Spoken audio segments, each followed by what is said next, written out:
Hello class. Just as with listening, oral language development, vocabulary instruction, reading and writing instruction, we also have an assessment exercise. Notice here in our shell in week 12, we have the assessment notes from Monday, those lists of assessments that you guys thought were most productive and how they could be used. Then we have the notes from today, what does the test say? And then we have the instructions for the teacher candidates.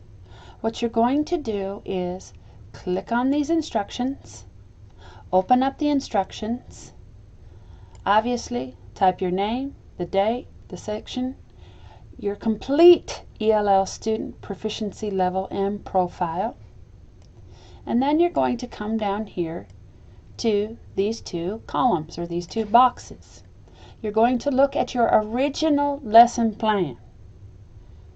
Every lesson plan should have at least one type of assessment that you are doing for your students or doing with your students. You're going to type that original assessment in this box. And on this box or column, you're going to write a modified assessment based on your ELL students' proficiency level and the subject or the topic that you are teaching. In order to facilitate this and to help you more, what you're going to do is use something called the ESL or the ELL Strategies Checklist, which is listed in week 12 of our D2L shell. It's a PDF. Click on this, open it up. It takes a few seconds to load. It's called the Elo Strategy and Assessment Checklist.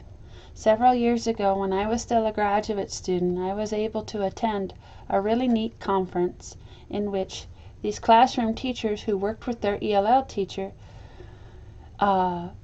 they presented this ELL Strategy and Assessment Checklist that they give to all of their classroom teachers in their teaching environment.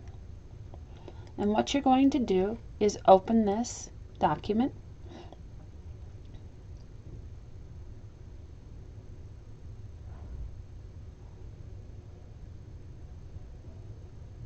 And just give it a second. Okay. And then you're going to scroll through this document. Now, childhood education majors. None of these assessment procedures are for pre-K kids. None.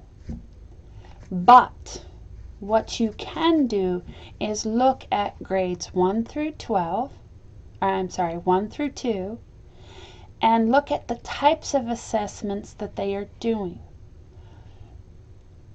Do any of these assessments, or could any of these assessments, help you assess your ELL student and your pre-K kids? Okay? So thinking about the different types of assessment that are out there, you'll think to yourself, I have an entering student.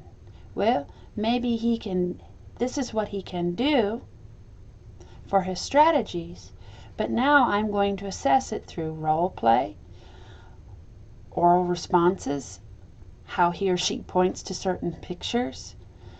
Does he or she follow directionality of print correctly? Do they reproduce symbols correctly? Match labels and whatnot. And so you can begin to look at your own assessment and go, this is what I'm currently doing.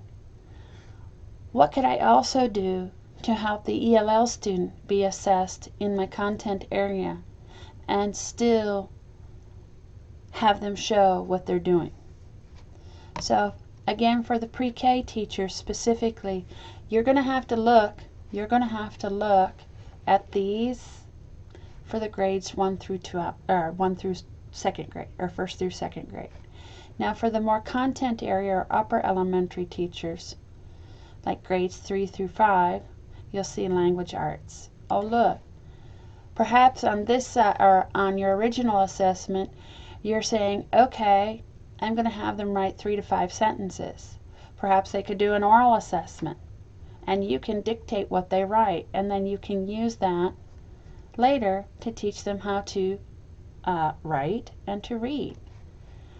Another thing that you could look at for older kids, excuse me, they respond to questions linked to pictures. Maybe in your original assessment, you're asking them to do a 2 or 3 paragraph essay. Well, guess over here, using a graphic organizer for their writing assignment. You can use, if they filled out their graphic organizer correctly, well then they have the ability to take that information and write your paragraphs more correctly. Okay.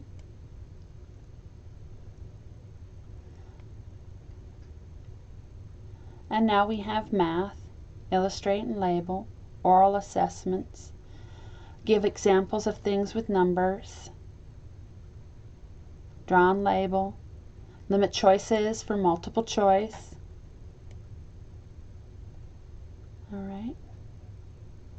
You have a variety of assessment procedures to use with respect to English language learners.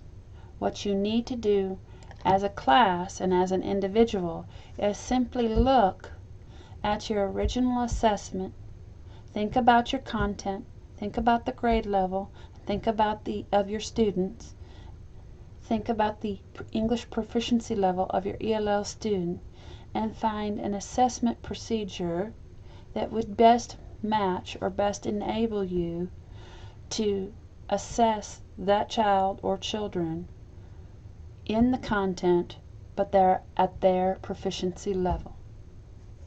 Okay? That's all you have to do for this assignment. If you have any questions or concerns, just let me know. Again, it's mostly evaluating your original assessment procedure and finding one within your grade level, your content or topic area, and the child's proficiency level that is as close as you can get to match, so that you can assess all of your class effectively and assess the ELL student effectively using the same topic, the same content. All right, thank you and have a good day.